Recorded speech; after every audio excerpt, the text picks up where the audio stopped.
মানে গাইস, মানে এরা যে পিক তোলে এরকম কালো আছে, আর যদি আমার থাকতাম পিক নিতাম না। ওরা কেমনে ক্যামেরার সামনে যায় পিক তুলবার নিয়ে গেছে, আর এত বিশ্রী। এই দেখেন মিশে একটা আছে, ওই যে একটা আছে, দুটা, এই যে একটা, না না স্যার মোটামুটি। হ্যাঁ,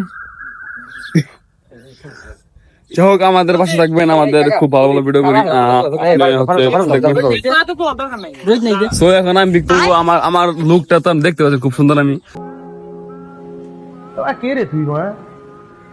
চিনিস আমাকে? তুই মারা চিনিস আমাকে?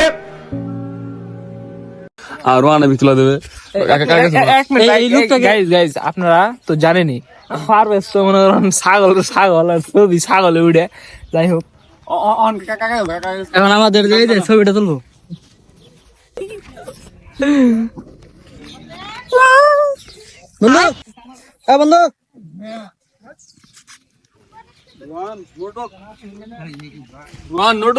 বন্ধু আমরা অনিকনগর পার্কের দূর আলাদিন পার্কের সামনে। অনিকনগর না তো ভাই, ভুলে গিয়ে বলেছি অনিকনগর পার্ক। আমরা এখন আসছি আলাদিন পার্কের সামনে, সাথে আছে আমার আঙ্কেল, হি ইজ রেডি। ইংরেজি মারাও দেই একটা সোফার মাঝে 32টা দাঁত হাতের মধ্যে ধরাই দিমু। রেডি, কিন্তু সে একটা লুক দিছিল, ও ফাঁকা ঝাঁকা, শুধু কাপল ভিড় হচ্ছে। আমরা এখানে এসে তাদের ডিস্টার্ব করতেছি, অনেক বিরক্তি বোধ হচ্ছে ওনারা। আমরা এখন চলে যাবো, বাই বাই, সবাই ভালো থাকবেন। নেক্সট টাইম আবার দেখা হবে কোনো একদিন, যদি আমরা আবার আসি। So let's go.